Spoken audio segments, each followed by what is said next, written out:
Yeah.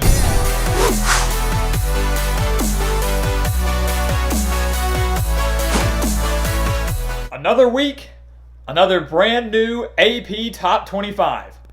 And just like we've seen over the previous few weeks, this set of rankings has tons of major shakeups. We saw 6 teams lose in last week's Top 25 poll. 4 of those came in ranked versus ranked matchups, but we still have major shakeups within the top 10.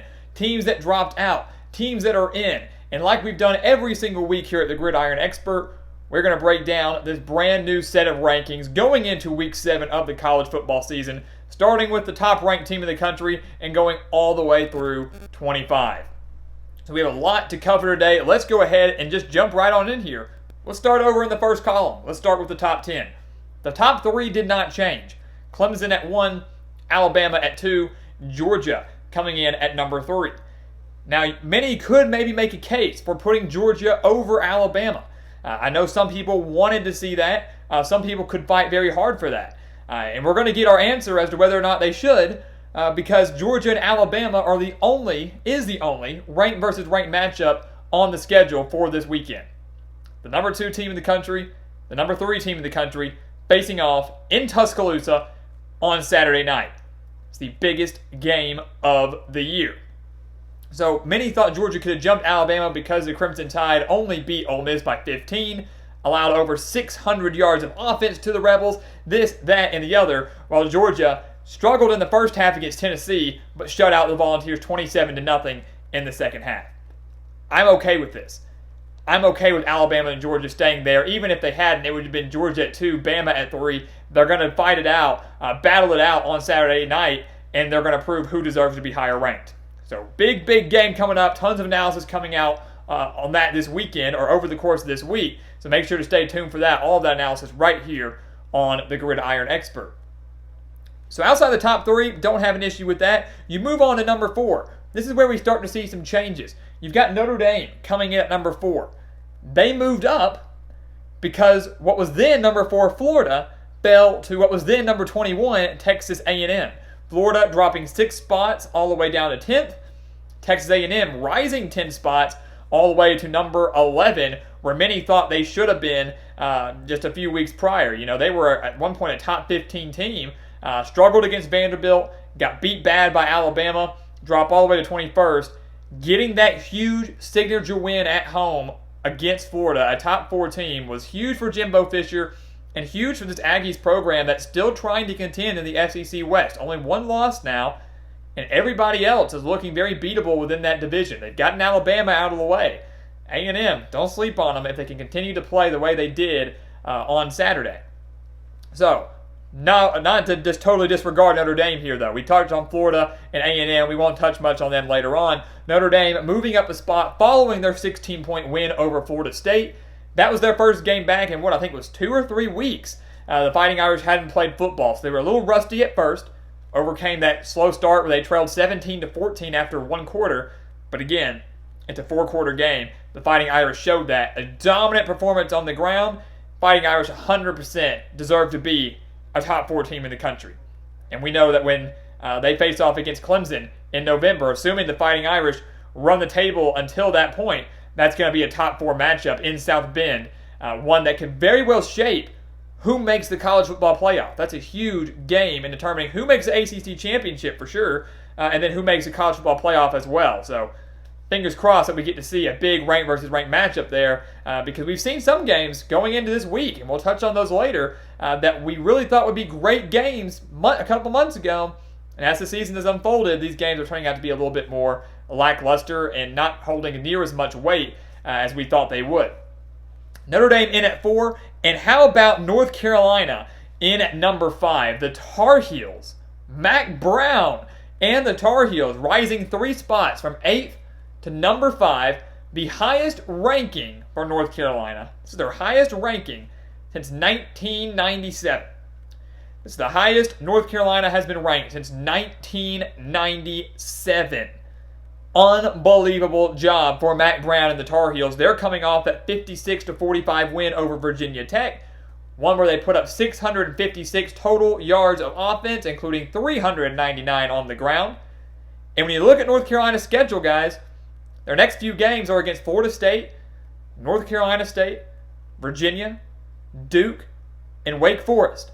Their final 2 games are against Notre Dame and Miami. They get to host the Fighting Irish.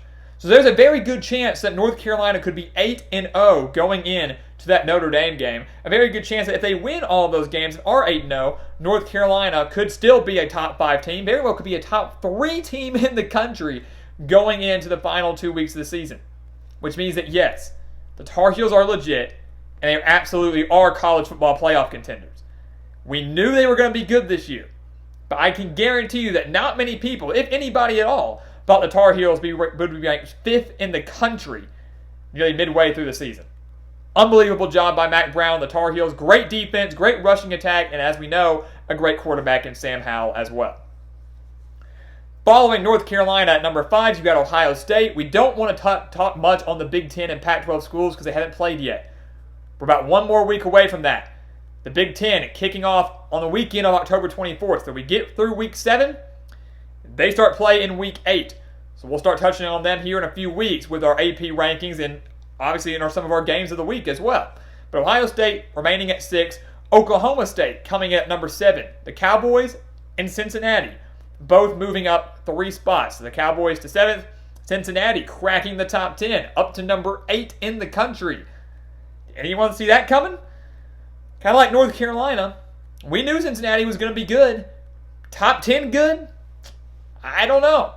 I don't think many people saw this coming, and obviously you can credit some of the crazy upsets we've seen for Cincinnati's rise into the top 10. But you can also credit Luke Fickell and the job he has done with his Bearcat squad for the reason they're in the top 10 as well. The reason they are the highest ranked Group of 5 team right now and are absolutely the front runner to finish as the highest ranked Group of 5 conference champion and make that New Year's 6 bowl game. And Desmond Howard, let's remember, Desmond Howard picked Cincinnati to make the college football playoff. They're number 8 right now. I get the playoff committee could see them drop a few spots, but if the Bearcats keep winning, that pick is not necessarily that far-fetched, especially if teams ahead of them continue to lose. So Cincinnati, an impressive job to have them up at number 8. And keep in mind that if they win against Tulsa this week, and SMU takes care of business as well, you could very well see a top 15 showdown on October 24th between the Bearcats and the Mustangs. One that will be huge, not just for the American Athletic standings, but huge for who might make that New Year's 6 bowl game. Cincinnati at 8. Penn State at 9. Another Big Ten team. Not going to talk much about them. Florida, we just mentioned them, dropping 6 spots from 4th to 10th following that loss to Texas A&M. And it's interesting that A&M is still ranked below them. Texas A&M coming in at number 11. We move over to that second column now. So despite Texas A&M getting that head-to-head victory over Florida, they still give Florida the 1 spot advantage over the Aggies, 10th to 11th. To me, that difference is minuscule. To me, you very well could have put the Aggies above them, but I like Florida still being in the top 10. To me, they are still a top 10 team. They've just got to figure out their defense. The offense is there. The offense is dangerous, one of the most lethal in the country. But that's not going to matter if they can't learn to stop anybody, especially with some great opponents coming up. LSU this week. They've got Georgia, obviously a game that could very well determine who wins the East. So the Gators have got to start figuring something out. They're at number 10 right now and will remain in the top 10 maybe until that Georgia game. So moving on, after A&M, we talked about the Aggies, talked about their major win over Florida. Obviously, trending in the right direction under Jimbo Fisher. Big things ahead for them. Big one against Mississippi State coming up this weekend. We hit number 12, Oregon, a Pac-12 team. Not going to talk much about them, although we should mention that USC, in at number 25, is the second Pac-12 team in the top 25 rankings. So the Trojans cracking that top 25 rankings here, and that's good for the Pac-12 conference. They need as many ranked opponents as possible and ranked teams as possible. That's huge for the likes of Oregon and USC. I don't know if either of them have a shot at the college football playoff, considering they're only going to play 7 games this year. But for Oregon, they need that strength of schedule to be boosted as much as possible. So the more ranked opponents, the better. Ducks in at 12, Trojans in at 25, Miami in at number 13. Like Florida, they dropped 6 spots. The Hurricanes were at 7th. They dropped 6, fell to 13th. And I think that's fair. They lost 42-17 to Clemson. And that was a game that it caught some people off guard and some didn't. We thought Clemson would win by about 17. So they won by one extra possession. So we knew Clemson would take care of business against the Canes. But I remember saying that with that loss, Miami shouldn't drop from 7th to 17th, 7th to 20th. They still, to me, are a top 15 team. And I'm very glad that the AP, the Associated Press, recognized that, did not drop them too far, was not too harsh in their decisions in terms of ranking the Hurricanes. They are still ACC title contenders. They still have a chance to meet Clemson again in the ACC championship game if things go their way, if they continue to win. And I do think they can get a win this weekend when they take on a struggling Pittsburgh team. You look at number 14, Auburn. Now, some of you may have heard there was a voter that left out his key vote.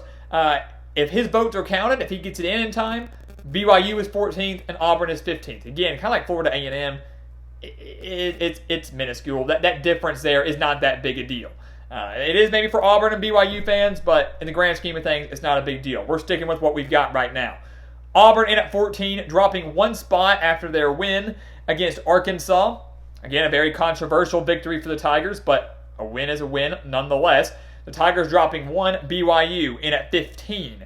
A team that is dominated for the majority of the season, but somehow got a tougher than expected test against Texas San Antonio in Provo, only defeating the Roadrunners by 7 as 34-point favorites.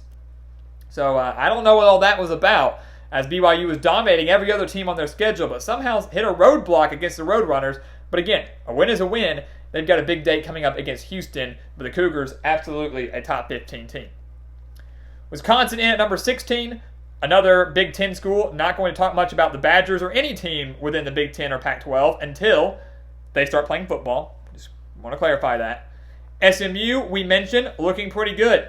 Another team in the American Athletic Conference, jumping that high in the rankings because of their win over Memphis a few weeks ago. And that was a very impressive victory at home for the Mustangs.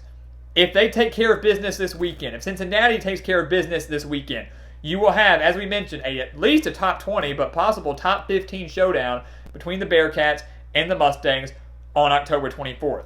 And that is going to be huge.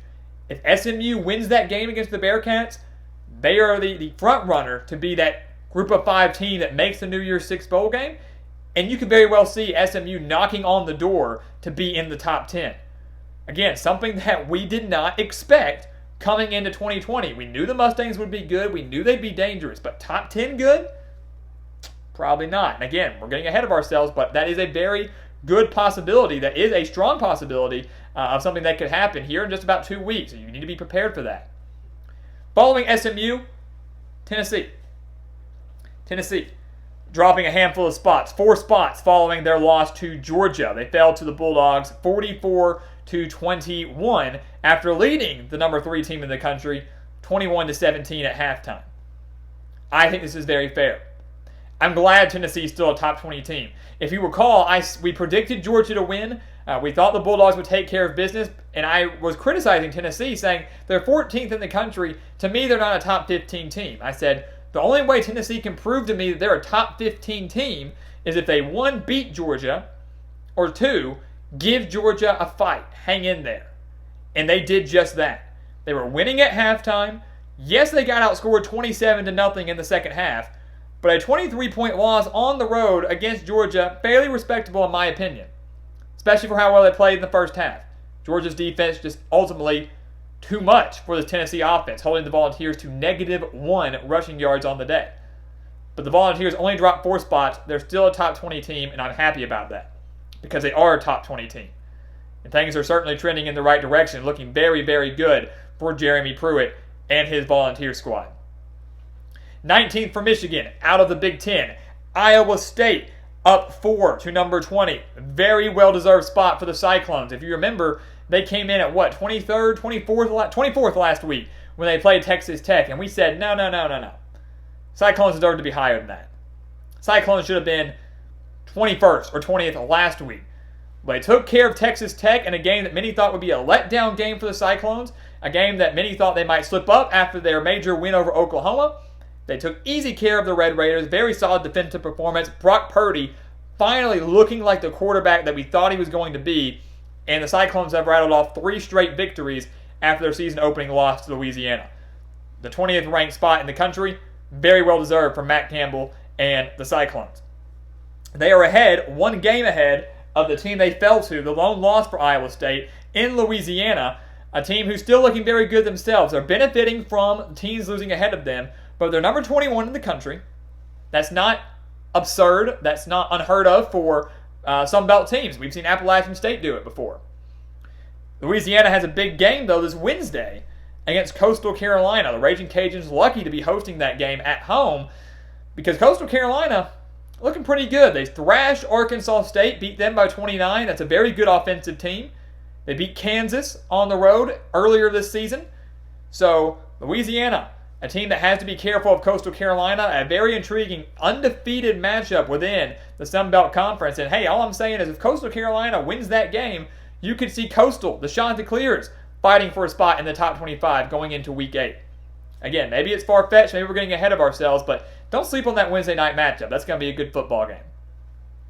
Right below Louisiana, Kansas State, number 22 in the country. They're 3-1. Very similar team to Iowa State. On the same day that Iowa State lost to Louisiana, Kansas State lost to another Sun Belt team in Arkansas State. But since that loss, the Wildcats have won 3 straight games. That includes the win over Oklahoma on the road. That includes a win on the road against TCU with a freshman quarterback. With a freshman quarterback, they went on the road and beat TCU a week after TCU went into Austin and took down Texas, which maybe isn't looking as impressive now, but at the time, it was pretty dang awesome and pretty dang big for Gary Patterson and his team. So Chris Kleiman and the Wildcats, I thought, should have been in the top 25 last week. That win over TCU, all things considered, considering they were down their quarterback, was on the road, you held the Horned Frogs to 14 points, they deserve to be at number 22, and I would make an argument they could be a little bit higher than that for as well as Kansas State's playing. And you can't help but wonder, where would Iowa State and Kansas State be ranked right now if neither of them had lost to those Sun Belt teams? If Iowa State and Kansas State were both undefeated, where would they be ranked right now? Who knows? But the one thing's for sure, the Cyclones and the Wildcats both had their eyes set on a Big 12 championship appearance, guys. They are each of them, one of just 3 teams in the Big 12 that's still undefeated in conference play. The other team, Oklahoma State, who unfortunately their game against Baylor this Saturday was canceled due to COVID-19. 3 teams remain undefeated in conference play in the Big 12. All 3 ranked, Kansas State and Iowa State right there, neck and neck. That matchup later on in the season could be crucial in determining who makes that championship game. Following Kansas State, you've got number 23, Virginia Tech. Not a bad spot for them. Dropping 4 spots from 19th to 23rd following their loss against North Carolina. And to me, that's a fair spot as well. They did not deserve to fall out of the top 25. They battled their butts off, guys. They were down 21-0. They were then down 42-17 and continued to make it a game. At 42-17, just like that, they made it 42-37. So Virginia Tech was in that game despite the large leads for North Carolina. Virginia Tech was in that game despite being so shorthanded, both on the coaching staff and player-wise as well. They've been one of the most unlucky teams, one of the most unluckiest teams when it comes to coronavirus. And yet they continue to battle. So they did not deserve to fall out of the top 25, especially by just losing by 11 to the Tar Heels. 23rd in the country here. Big game against Boston College coming up on Saturday. Minnesota out of the Big Ten coming in at 24th. USC coming in at number 25, as we mentioned, that other Pac-12 team now joining Oregon. So there you have it, guys. Your new, updated AP Top 25 poll going into Week 7 of this college football season. It might not be the craziest poll that we've seen so far, but we still saw a handful of shakeups, and I am really, really intrigued by this top 10. North Carolina up at number 5. Cincinnati up at number 8. Yeah, this has 2007 type feels to it. This has a 2007 type feel to it, and we're just about midway through the season, and we haven't even seen the Big Ten or Pac-12 play yet. That's how great this college football season is, guys. It's crazy enough as it is, and there are 2 Power 5 conferences that haven't even hit the field. So many more changes coming your way, so many more upsets coming your way. Only one ranked versus ranked matchup this weekend. and it's a big one. Number 2, Alabama. Number 3, Georgia in Tuscaloosa. So we're guaranteed one top 10 team to lose, but I guarantee you we will see plenty of more upsets in Week 7 because it is 2020. And we've seen that for 3 straight weeks now. And I have no doubt that we're going to see it again in Week 7. So don't let the lack of marquee matchups upset you or fool you. We're in store for another wild week of college football, and at this time next week, we'll be in for another wild AP Top 25 reaction video, and we'll be here to break down every single team like we have done all season long, and we will continue to do all season long. So guys, thank you so much for watching us here at the Gridiron Expert on YouTube. Make sure to continue to like, comment, subscribe, share our videos. Check out everything down in that description below. If you love college football, you will love everything down in that description. Go to our website, thegridironexpert.com. Sign up for our newsletter and sign up for our expert picks. All of our against the spread picks over on thegridironexpert.com. If you like more college football content that you can't get here, go check us out on Patreon. Some of the best content over there that you do not want to miss, as well as on our social media pages, Facebook, Twitter, and Instagram. If you love college football, check out that description. And once again, guys, as always, thank you so much for watching, and we'll see you next time right here on the Gridiron Expert.